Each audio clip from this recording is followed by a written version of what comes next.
Hello दोस्तों, मेरे channel में आपका स्वागत है। देवउठनी एकादशी पर भगवान विष्णु की विधि विधान से पूजा करके उनको जगाया जाता है। इस दिन उनकी प्रिय चीजें जैसे सिंघाड़ी, गन्ना, शकरकंदी, मूली और केले के फल का भोग लगाया जाता है। इस दिन भगवान विष्णु बेहद प्रसन्न मुद्रा में होते हैं। विधि विधान से उनकी पूजा करके और व्रत का पाठ करने से आपको देवउठनी एकादशी व्रत का दोगुना फल प्राप्त होता है। आइए जानते हैं देवउठनी एकादशी की व्रत कथा। देवउठनी एकादशी कार्तिक मास के शुक्ल पक्ष की एकादशी तिथि को कहते हैं। इस दिन भगवान विष्णु के साथ समस्त देवतागण 4 महीने की निद्रा के बाद जागृत होते हैं और सृष्टि का कार्यभार संभालते हैं। इस दिन भगवान विष्णु की विधि विधान से पूजा की जाती है और उनकी प्रिय वस्तुओं का भोग लगाया जाता है। इसके साथ ही पूजा में देवउठनी एकादशी व्रत कथा का पाठ किया जाता है। इसका पाठ करने से आपको भगवान विष्णु का आशीर्वाद मिलने के साथ ही आपको व्रत का दोगुना फल प्राप्त होता है।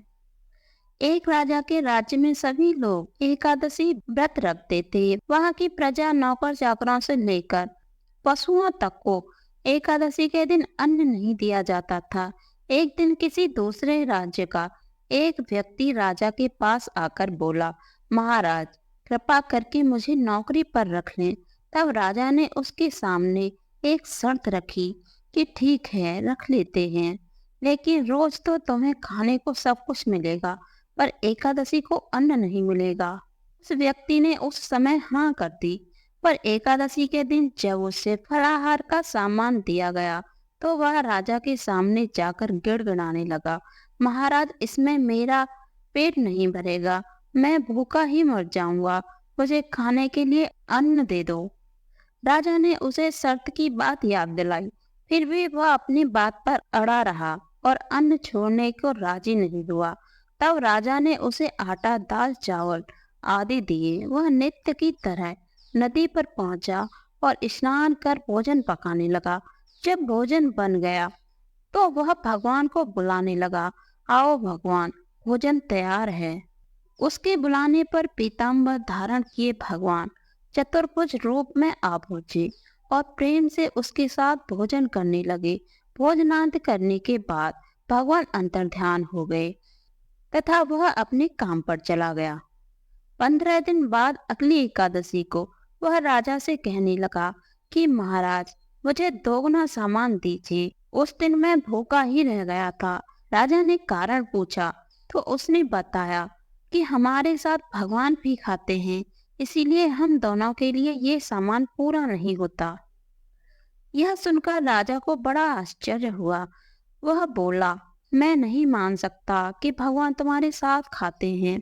मैं तो इतना व्रत रखता हूँ, पूजा करता हूँ, पर भगवान ने मुझे कभी दर्शन नहीं दिए। राजा की बात सुनकर वह बोला, महाराज, यदि विश्वास नहीं होता तो साथ चल के देख लीजिए। राजा एक पेड़ के पीछे छिपकर बैठ गया। उस व्यक्ति ने हर रोज की तरह भोजन बनाया और भगवान को शाम तक पुकारता रहा, फिर भी भगवान नहीं आए। अंत में उसने कहा, हे भगवान, यदि आप नहीं आए तो मैं नदी में कूदकर अपने प्राण त्याग दूंगा। फिर भी भगवान नहीं आए। तब वह प्राण त्यागने के उद्देश्य से नदी की तरफ बढ़ा। प्राण त्यागने का उसका दृढ़ इरादा जान शीघ्र ही भगवान ने प्रकट होकर उसे रोक लिया और साथ बैठकर भोजन करने लगे। खा पीकर उसे अपने विमान में बिठाकर अपने धाम ले गए। यह देख राजा ने सोचा कि व्रत उपवास से तब तक कोई फायदा नहीं होता जब तक मन शुद्ध ना हो। इससे राजा को ज्ञान मिला। वह भी मन से व्रत उपवास करने लगा और अंत में स्वर्ग को प्राप्त हुआ। देवउठनी एकादशी की दूसरी व्रत कथा। एक समय भगवान नारायण से लक्ष्मी जी ने कहा, हे नाथ, अब आप दिन रात जागा करते हैं और सोते हैं तो लाखों करोड़ों वर्ष तक को सो जाते हैं। उस समय समस्त चराचर का नाश भी कर डालते हैं। अतः आप नियम से प्रतिवर्ष निद्रा लिया करें, इससे मुझे भी कुछ समय विश्राम करने का समय मिल जाएगा। लक्ष्मी जी की बात सुनकर नारायण मुस्कुराए और बोले, हे देवी, तुमने ठीक कहा। मेरे जागने से सब देवों को और खास कर तुमको कष्ट होता है। तुम्हें मेरी सेवा से जरा भी अवकाश नहीं मिलता।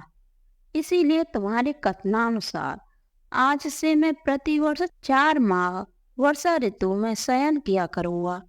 उस समय तुमको और देवगणों को अवकाश मिलेगा। मेरी यह निंद्रा अल्प निंद्रा और प्रलयकालीन महानिंद्रा कहलाएगी। यह मेरी अल्प निंद्रा में मेरे भक्तों को परम मंगलकारी, उत्सवप्रद तथा पुण्यवर्धक होगी। इस काल में मेरे जो भी भक्त मेरे शयन की भावना कर मेरी सेवा करेंगे, शयन और उत्पादन के उत्सव आनंद पूर्वक आयोजित करेंगे। उनके घर में तुम्हारे सहित निवास करूंगा। एक नगर में एक राजा था। उसके राज्य में सभी लोग बहुत सुखी थे। उस नगर में एकादशी को कोई अन्न नहीं बेचता था और न ही कोई अन्न पकाता था। सभी फलाहार करते थे। एक बार भगवान ने राजा की परीक्षा लेनी चाहिए। भगवान ने एक सुंदरी का रूप धारण किया तथा सड़क पर बैठ गए। तभी राजा उधर से निकला और सुंदरी को देख चकित रह गया। उसने पूछा, हे सुंदरी, तुम कौन हो और इस तरह यहाँ क्यों बैठी हो? तब सुंदर स्त्री बने भगवान बोले, मैं निराश्रता हूँ। नगर में मेरा कोई जाना पहचाना नहीं है। किससे सहायता मांगू? राजा उसके रूप पर मोहित हो गया। वह बोला, तुम मेरे महल में चलकर मेरी रानी बनकर रहो। सुंदरी बोली, मैं तुम्हारी बात मानूंगी, पर तुम्हें राज्य का अधिकार मुझे सौंपना होगा। राज्य पर मेरा पूर्ण अधिकार होगा। मैं जो भी बनाऊंगी तुम्हें खाना होगा। राजा उसके रूप पर मोहित था, अतः उसकी सभी शर्तें स्वीकार कर ली। अगले दिन एकादशी थी। रानी ने हुक्म दिया, अन्य दिनों की तरह अन्न बेचा जाए। उसने घर में मांस मछली आदि पकवाए और परोसकर राजा को खिलाने के लिए कहा। यह देखकर राजा बोला, रानी, आज एकादशी है, मैं तो केवल फलहार ही करूंगा। तब रानी ने शर्त की बात याद दिलाई और बोली, या तो खाना खाओ, नहीं तो मैं बड़े राजकुमार का सिर काट दूंगी। राजा ने अपनी स्थिति बड़ी रानी से कही तो बड़ी रानी बोली, महाराज, धर्म न छोड़ो, बड़े राजकुमार का सिर दे दें। पुत्र तो फिर मिल जाएगा, पर धर्म नहीं मिलेगा। इसी दौरान बड़ा राजकुमार खेलकर आ गया। माँ की आंखों में आंसू देखकर वह रोने का कारण पूछने लगा, तो माँ ने उसे सारी बात बताई। तब वह बोला, मैं अपना सिर देने के लिए तैयार हूँ। पिताजी के धर्म की रक्षा होगी, जरूर होगी। राजा दुखी मन से राजकुमार का सिर देने को तैयार हुआ तो रानी के रूप में भगवान विष्णु ने प्रकट होकर असली बात बताई। राजन, तुम इस कठिन परीक्षा में पास हुए। भगवान ने प्रसन्न मन से राजा से वर मांगने को कहा तो राजा बोला, आपका दिया सब कुछ है, हमारा उद्धार करें। उसी समय वहां एक विमान उतरा। राजा ने अपना राजपुत्र को सौंप दिया और विमान में बैठकर परम धाम को चला गया।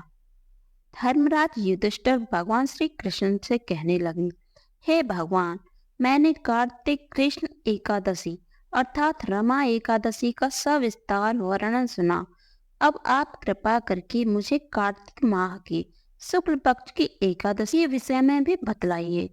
इस एकादशी का नाम क्या है तथा इसके व्रत का क्या विधान है? इसकी विधि क्या है? इसका व्रत करने से किस फल की प्राप्ति होती है? कृपया यह सब विधान पूर्वक कहिए।